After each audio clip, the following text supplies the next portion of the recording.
राज्यात मोठे फेरबदल होतील आणि मोठे म्हणजे किती मोठे तर थेट नेतृत्व बदल होईल. इतके मोठे म्हणजे काय तर देवेंद्र फडणवीसांना थेट दिल्लीला पाठवलं जाईल. आणि मग प्रश्न उभा राहतो की मुख्यमंत्री कोण होणार? एकनाथ शिंदे का? तर त्याचं उत्तर नक्की देता येत नाही, कारण भाजपमध्ये सुद्धा डार्क हॉर्स आहेत आणि त्यातलंच एखादं नाव अचानक पुढे येऊ शकतं. आणि त्यामुळेच या चर्चा जास्त गंभीर ठरतात, कारण या चर्चा काही पहिल्यांदाच होत नाहीयेत. पण यावेळी या चर्चांना आलेला वेग आणि त्या दिशेनं सुरू असलेल्या राजकीय हालचाली पाहता आतून काहीतरी मोठं काहीतरी शिजतंय का, असा प्रश्न निर्माण होतो. नमस्कार, मी अश्विनी पुरी आणि तुम्ही पाहताय द रिंगण लाईव्ह. आणि आज आपण समजून घेणार आहोत की राज्यात सुरू असलेल्या नेतृत्व बदलाच्या चर्चेमागे नेमकं काय राजकारण काय आहे, या चर्चांमध्ये किती तथ्य आहे आणि पुढच्या काळामध्ये महाराष्ट्राच्या सत्तेचं समीकरण कोणत्या दिशेनं जाऊ शकतं. म्हणजे कसं, तर मध्यंतरी संजय राऊतांनी स्पष्टपणे विधान केलं की देवेंद्र फडणवीस दिल्लीला जातील आणि 52 कुळांचा मुख्यमंत्री होईल. हे विधान साधं नव्हतं, तर तो एक दिवस तर तो एक पॉलिटिकल सिग्नल होता. कारण जर दोन मराठी उपमुख्यमंत्री असताना मुख्यमंत्री बदलायचा असेल तर तो ओबीसी प्रवर्गातून दिला जाऊ शकतो आणि अशा वेळी 52 कुळांचं नाव पुढे येणं स्वाभाविक ठरतं. आणि आता या विधानानंतर काही घटनांची साखळी पाहिली तर चित्र हे अधिकच स्पष्ट होतं. गेल्या काही दिवसांपासून मनोज जरांगे पाटलांनी आपला मोर्चा अचानक 52 कुळ्यांकडे वळवला आणि त्याच वेळी त्यांनी एकनाथ शिंदेवर टीका देखील केली. दुसरीकडे एकनाथ शिंदे थेट पंतप्रधान नरेंद्र मोदींना भेटायला गेले. तिकडे अमित शहांनी कोल्हापूर, पुणे, मुंबई असं महाराष्ट्राचे दौरे केले आणि हे सगळं एकाच वेळी घडताना दिसतं. त्यामुळे हा फक्त योगायोग आहे का, की आखलेली राजकीय चाल आहे, असा प्रश्न निर्माण होतो. कारण आंदोलनानंतर भाजपसाठी मित्रपक्षांचं महत्व अचानक वाढलेलं दिसतं.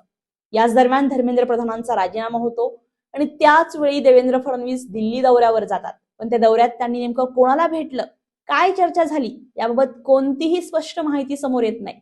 आणि राजकारणातील शांतता हीच सर्वात मोठी खूण असते, कारण जिथे जास्त शांतता असते तिथेच मोठे निर्णय घेतले जात असतात. तिकडे शरद पवारांनी विलिनीकरणाच्या चर्चांना पूर्णविराम दिला असला तरी त्यांनी एनडीए सोबत जाण्याची शक्यता पूर्णपणे नाकारलेली नाहीये. म्हणजेच दरवाजा पूर्ण बंद नाही. आणि इथेच एक नवीन समीकरण समोर येतं, ते म्हणजे शिंदे आणि पवार यांचं संभाव्य समीकरण. आणि या पार्श्वभूमीवर नेतृत्व बदलाची चर्चा अधिकच गंभीर ठरते. आता नेतृत्व बदलाच्या चर्चेचं मूळ समजून घेतलं तर ते देवेंद्र फडणवीस यांच्या नेतृत्वावर येऊन थांबतं. पण त्याआधी फडणवीसांचा प्रवास पाहणं देखील गरजेचं आहे. कारण 2014 ते 2019 या काळामध्ये त्यांनी सक्षमपणे मुख्यमंत्री पद सांभाळलं. त्यानंतर पक्षाचा आदेश मान्य करत उपमुख्यमंत्री पद स्वीकारलं. 2024 मध्ये त्यांच्या नेतृत्वात पक्षानं विधानसभेमध्ये कमबॅक केलं आणि लोकसभेच्या अपयशाची जबाबदारी देखील त्यांनी स्वीकारली. गोपीचंद पडळकर ते अशोक चव्हाण अशा विविध नेत्यांना पक्षात आणून बहुजन नेतृत्व तयार करण्याचं काम त्यांनी केलं. त्यामुळे नेतृत्वासाठी आवश्यक असलेल्या सर्व गुणांचं एकत्रित पॅकेज म्हणून फडणवीस दिसून येत असतात. तरीही त्यांना हटवण्याच्या चर्चा का होतात, त्याचं कारण म्हणजे त्यांना दिल्लीला पाठवण्याचं राजकारण नवीन नाही. पण यावेळी या चर्चांचा मार्ग युपी मार्गे दिल्ली असा दिसतो. कारण 2027 मध्ये युपीच्या निवडणुका आहेत आणि योगी आदित्यनाथ हे मोदींनंतर पंतप्रधान पदाचे उमेदवार म्हणून पुढे येऊ शकतात. जर त्यांनी विक्रमी विजय मिळवला तर हिंदुत्वाचा फॉर्म्युला पुन्हा एकदा सिद्ध होईल आणि संघ त्यांच्या मागे उभा राहू शकतो. पण दुसरीकडे अमित शहा हे देखील मोठे दावेदार आहेत, कारण त्यांनी भाजपला विनिंग मशीन बनवलंय आणि 370 पासून ते नक्षलमुक्त भारत घडवण्यापर्यंत अनेक मोठे निर्णय त्यांच्या नावावर आहेत. आणि या दोघांच्या स्पर्धेमध्ये देवेंद्र फडणवीस हे डार्क हॉर्स म्हणून समोर येतात, कारण त्यांच्याकडे नागपूर आणि संघाचं मजबूत कनेक्शन आहे. तर वयानं अजूनही तरुण आहेत, त्यांची कास्ट पॉलिटिकली न्यूट्रल आहे आणि त्यांची इमेज बॅलन्स आहे. म्हणून सर्वात महत्वाचं म्हणजे त्यांच्या हातात महाराष्ट्राचं मुख्यमंत्रीपद आहे. आता इथे एक महत्वाचा मुद्दा समजून घ्यावा लागतो, तो म्हणजे सत्ता आणि पैसा यांचं समीकरण. कारण मुंबई ही देशाची आर्थिक राजधानी आहे आणि महाराष्ट्राची सत्ता म्हणजे इकॉनॉमीवर नियंत्रण. त्यामुळे मुख्यमंत्रीपद म्हणजे निवडणुकीच्या मशीनवर नियंत्रण.